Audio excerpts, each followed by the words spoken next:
Hi there, this is David and welcome to the top 10 first Final Fantasy games ranked worst to best. Here we'll be looking at the first 10 games in the series only. I'll rank 10 to and onward in a different video. Final Fantasy is a series dear to my heart. Having played the first game when I was 8 years old, I was hooked on its replayability, exploration, and charm. Then when Enix shut down their American offices, it was the only RPG series that I could count on for a solid experience from beginning to end. But that would change. As more titles got Western releases, my opinion of the series soured quite a bit. So if you can't handle some honest opinions, you might want to check out right now.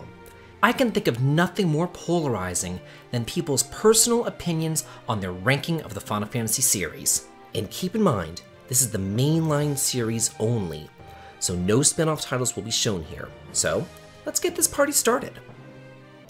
Number 10, Final Fantasy VIII. I know that this game has a fan base out there, but I really don't know why. Whereas I can find good things to say about every Dragon Quest game, the same can't be said for the Final Fantasy series, and here is the worst offender. Squall's journey of love and self-discovery is just brutally boring, not to mention ridiculously unbalanced. If you don't abuse magic synthesizing from the get-go, you're going to be spending literally hours drawing magic from every single enemy for every single party member, then hoarding said magic so that your stats stay as high as possible, making you completely overpowered. I don't know anyone who drew just like 10 spells and left it at that. Everyone always got 99. Then you'll be running away from all the trash mobs because God forbid that you gain a level and power up the bosses. The level scaling system just didn't work. Also, I hate games where everyone's interchangeable. I don't like everyone to be able to do everything, and that's exactly what we have here. Why even bother giving you 6 party members when changing them around is just a pain? You're better off sticking with the first 3 that you get, because switching party members means switching magic. It doesn't help that none of them are likable either. And don't get me started on hyper-realistic graphics and futuristic setting, I'm really just not a fan. Number 9, Final Fantasy II. Joining Final Fantasy VIII in the garbage heap of the series is the second game. But while 8 will last you a good 60 plus hours, at least this one is mercifully short, sparing you hours of pain. Where the first game did just about everything right, this did just about everything wrong. And that's because it's not really a Final Fantasy game, it's more of a saga game. In fact, it was developed by the team who went on to found that series. It's unapologetically open world. You can travel to what's supposed to be the final town in the game before you can go to the second town if you really want to.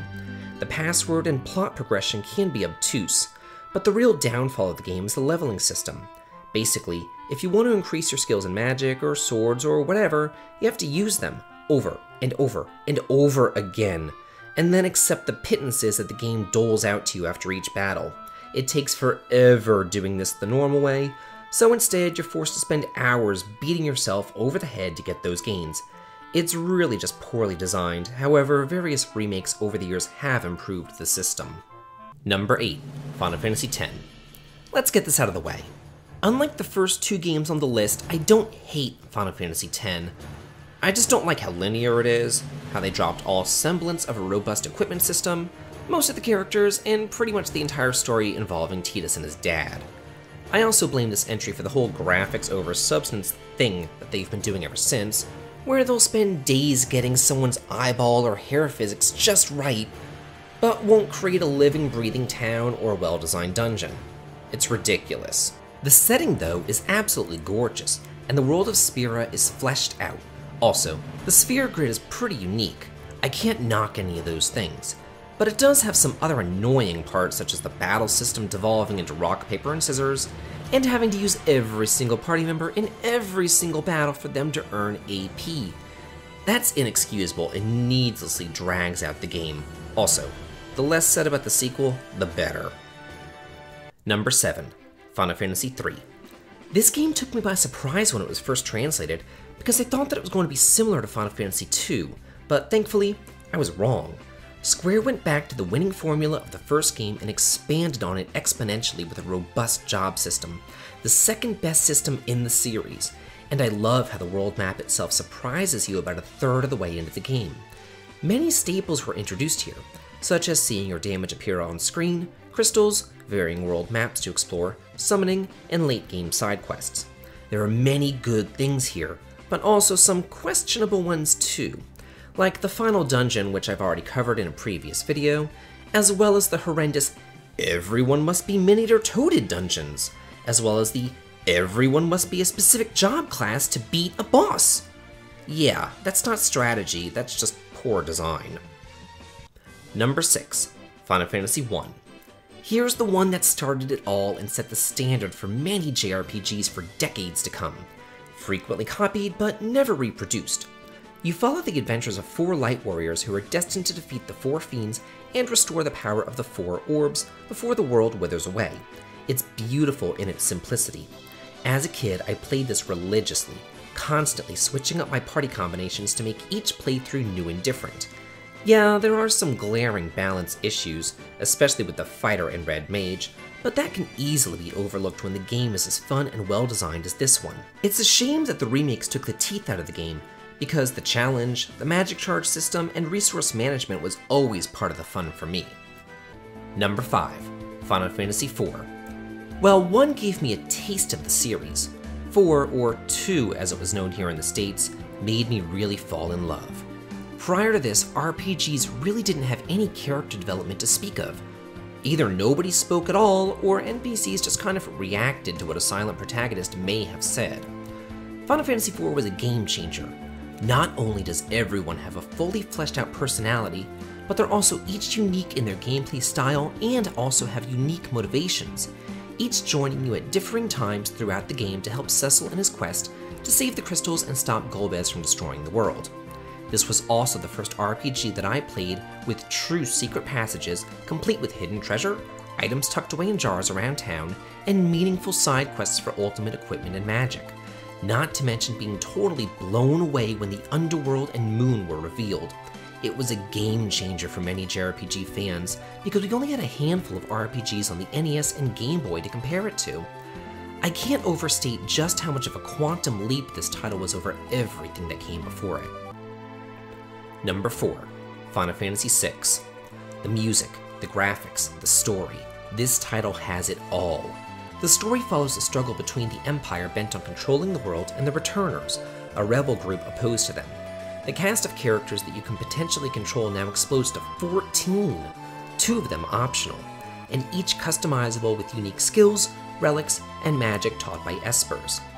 Espers are persecuted magical beings hiding among humanity, lest the Empire find them and extract their magic from their bodies and then leave them to rot. However, if they willingly turn into Magi Sight, they will teach your party magic. With a plethora of Espers to collect, the level of customization is huge and was never seen in RPGs before, though teaching everyone all the spells can be daunting to say the least. Also, one of the biggest shocks in gaming occurs midway through the game. Just when you think that you're done, Kefka rears his ugly head and completely devastates the entire planet, opening up a literal world of hidden side quests to do before you put a stop to him and see if you can save some semblance of humanity. Number 3, Final Fantasy VII. I don't think that this game needs any introduction, but for the 2 of you out there who've never played it, Final Fantasy VII follows the adventures of Cloud and his ragtag group of rebels, Avalanche, as they plot to find a way to bring down the Shinra Corporation, but then get wrapped up in problems bigger than themselves, encompassing the life of the planet itself. The world is no longer square. It's fully realized in 3D, with secrets lovingly tucked into every nook and cranny. Similar to the Esper system of Final Fantasy VI, 7 uses the Materia system, where you attach and level up materia to your equipment, which grants you spells and status bonuses for doing so. The strategy that this allows for in battle is astronomical and a big part of the reason for its popularity. For example, equipping a fire materia will not only grant you access to the fire family of spells, but combined with other materia, it can make your attacks fire elemental or let you absorb the element, depending on if you have it equipped on the weapon or the armor. It's so much fun to experiment with new materia and new strategies. Number 2, Final Fantasy V. Japan must not have a lot of faith in Westerners because they gave us the easy type of Final Fantasy IV, and then decided that we weren't ready for something as complex as Final Fantasy V, although I do remember reading about a Final Fantasy expert that was deemed to be too hard for Americans in Nintendo Power. Unfortunately, like many titles teased in the magazine, It never saw our shores until the PlayStation port came along. But all that aside, I particularly love this entry because of the sheer replayability that it has.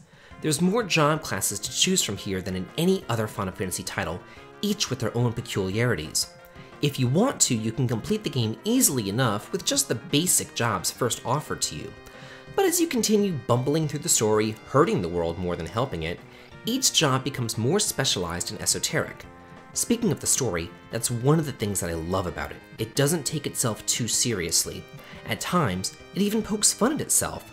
Some people don't really like that about the game, but I think that the humorous take on the save the world trope is refreshing, especially because back on the SNES, self-deprecating games weren't exactly common. Number 1. Final Fantasy IX.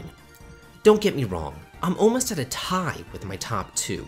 They're both just so fantastic in so many ways, but after a lot of thinking, 9 edged out 5 by the tiniest of margins. This entry is a deliberate throwback to the days of crystals, job classes, and medieval times.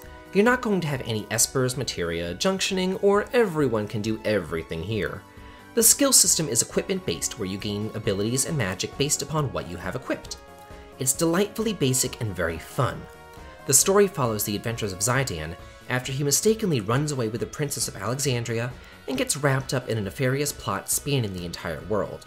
There are deliberate references to all the previous entries in the series, and the game just exudes humor and charm. The Chocograph minigame may be the best one in the entire series. It's actually fun and extremely rewarding. I would say that it's the highlight of the series, paying homage to those that came before, while being a fantastic entry in its own right. Well, that's it for the top 10. What are your favorite entries and why? Do you agree or disagree? Let me know in the comments, and as always, have a good day.